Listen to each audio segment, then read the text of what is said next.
আজকে গ্রাম বাংলার বউদের মতো কাপড় পরে ধান খেতে গিয়ে ধানের কাজ করলাম। আগেকার দিনের মা চাচিরা কিন্তু কাপড় পরতো আর কাপড় পরেই তারা সব কাজ করতো। আমি তো এইদিকে কাপড় পরে হাঁটতেই পারছিলাম না। বৈশাখ মাসে নতুন ধান আসলো আমাদের। প্রতিটা কৃষকের কাছেই ধান ফসল নয়, ধান হচ্ছে এক একটা স্বপ্ন। এই ধানকে অনেক যত্ন আর পরিশ্রম দিয়ে হচ্ছে ঘরে তোলা হয়। যতক্ষণ না পর্যন্ত ধান ঘরে তোলা হচ্ছে ততক্ষণ পর্যন্ত কৃষকের যেন শান্তি নেই। আসসালামু আলাইকুম, কেমন আছেন সবাই? সকালবেলা আম্মা আমাকে ডেকে তুললো আর বললো যে চুলার পাড়ে বসো, আমি জাল ধরিয়ে দিয়েছি, আমাকে এখন খেতে যেতে হবে। আমাদের ধান খেতের ধানগুলি কিন্তু কাটা শুরু হয়ে গেছে। আমি আর আমার ছোট বোন মিলে সবকিছু রেডি করে নিচ্ছিলাম। তো এখানে হচ্ছে ডাল পাতুরি করব, সাথে হচ্ছে কয়েকটা সাজনাও দিব। সাজনা আমার বেশি একটা পছন্দ না, তবে আমার হাজবেন্ডের অনেক পছন্দ। কে কে সাজনার ডাল পছন্দ করেন আমাকে বলে যাবেন। আর ধান নিয়ে কিন্তু বাসার সবাই একটু টেনশন করতেছে, কারণ হচ্ছে কখন বৃষ্টি নেমে যায়, আর বৃষ্টি নেমে গেলে কিন্তু পাকা ধানগুলো ক্ষতি হয়ে যাবে। কিন্তু সেই চিন্তা করতে করতে আমাদের পুরো জমির ধান কাটাও হয়নি, এর মধ্যেই কিন্তু বৃষ্টি চলতেছে 3 দিন যাবত। আর এই ভিডিওটা ছিল আমার 3 দিন আগের করা, আসলে সময়ের কারণে হচ্ছে আপলোড করতে পারিনি। এরপরে কিন্তু আম্মা চলে আসলো রান্নাঘরে। কোনো মতে ডালটা আমি রান্না করেছি, এরপর হচ্ছে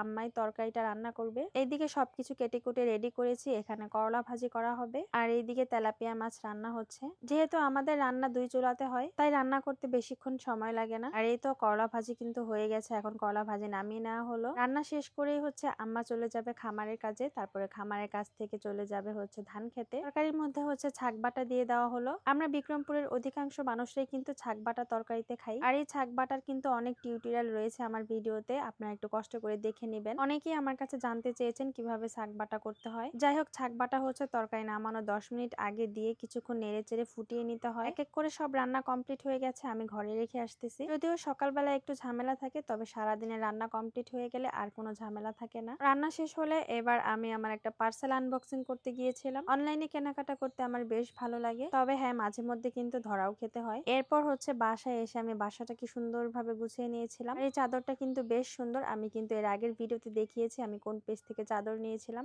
এরপর 2টার দিকে হচ্ছে আম্মা চলে গিয়েছিল ধান খেতে। তো আমার হঠাৎ করে মনে হলো কেননা আমিও একটু যাই, যেহেতু টুকটাক ভিডিও করি, তো আমার হচ্ছে এরকম ভিডিও করতে খুবই ভালো লাগে। আর যাওয়ার সময় কিন্তু আমি ফ্রিজ থেকে ঠান্ডা তরমুজ কেটে নিয়ে গিয়েছিলাম, যেহেতু প্রচন্ড গরম ছিল, রোদও ছিল। তবে হ্যাঁ, ধান খেতে কিন্তু বাতাস ছিল, যার জন্য আম্মা এখানে হচ্ছে ধানগুলা উড়িয়ে নিতেছিল। এখানে আমার শ্বশুর শাশুড়ি দুইজনে মিলে হচ্ছে তরমুজ খাচ্ছে, সাথে তো আমার ছেলেটাও খাচ্ছে। আমাদের অর্ধেক জমির ধান কাটা হয়েছে আর বাকি অর্ধেক রয়ে গেছে। এই ধানগুলোকে সুন্দর করে মাড়াই করে তারপর হালকা রোদে শুকিয়ে এখন উড়ানো হচ্ছে। ধানের সাথে চিটা থাকে বা অনেক ময়লা থাকে, যার জন্য বাতাসে এইভাবে উড়িয়ে নিলে হচ্ছে ধানের ময়লাটা পরিষ্কার হয়ে যায়। ছোটবেলায় আগে দেখতাম আমাদের মা চাচিদেরকে এইভাবে হচ্ছে ধান উড়াতো, আর আগের দিনের মা চাচিরা কিন্তু এরকম কাপড় পরে সব কাজ করতো। আর এইদিকে আমি কিন্তু একদমই পারছিলাম না ধান উড়াতে, তো আমার শাশুড়ি মা আমাকে দেখাই দিল। এরপর হচ্ছে এভাবে কুলা দিয়ে বাতাস করতে হয়। আর এইদিকে হঠাৎ করে আকাশটা খারাপ হয়ে গিয়েছিল, আর এইদিকে আমার শ্বশুর আমার ছেলে ধানগুলাকে সুন্দর করে এক জায়গায় রেখে তারপর পলিথিন করে রাখবে।